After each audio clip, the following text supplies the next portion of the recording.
reach points in your life to where you say, just forget it. You understand? Just give it up. Change direction. Okay, I had that happen. I was in the Army band stationed up in Fairbanks, Alaska. It was 19, let's see. Yeah, 19. 1966, you see. And I had been to New York. And I went to New York when I was 18. Well, I started working right away. You understand? I was busy. I had a great organ trio, and one Lockjaw Davis came in and sat in one night. I'm 19 years old. Then I get drafted into the Army. And of all places, they sent me to the 9th Army Band in Fairbanks, Alaska. But I worked up there. But I'm getting ready to get out of the Army. And I'm thinking, what the heck am I going to do when I get to the Army?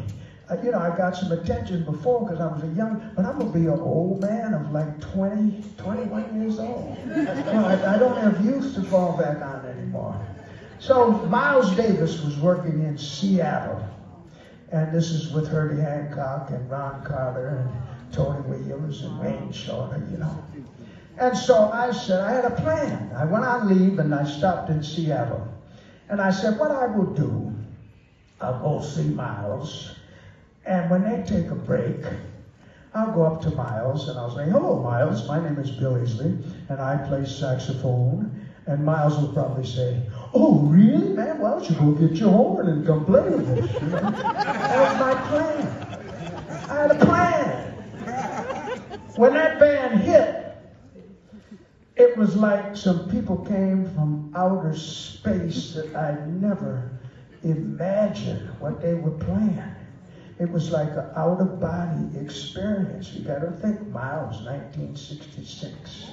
So I got out of my chair and I stood right in the front of the band and I watched just some unbelievable things going on. And it was so beyond my understanding. You ever have a voice in your head? And the voice in my head said, go back to your hotel and hide under the bed. So, I'm literally, and I'm thinking, my whole life is flashing before me, and I said, well, maybe I should stay up here and become a lumberjack or something like that.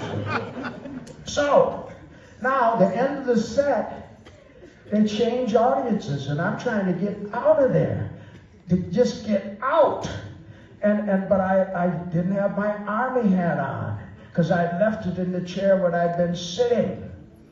And I'm looking all over, and I feel these piercing eyes staring at me. And at the end of Miles's hand is my Army hat. And Miles says, is this what you're looking for? And I grabbed the hat and I ran out of the club. I ran out. And I was all ready to, I didn't touch my horn for, a week.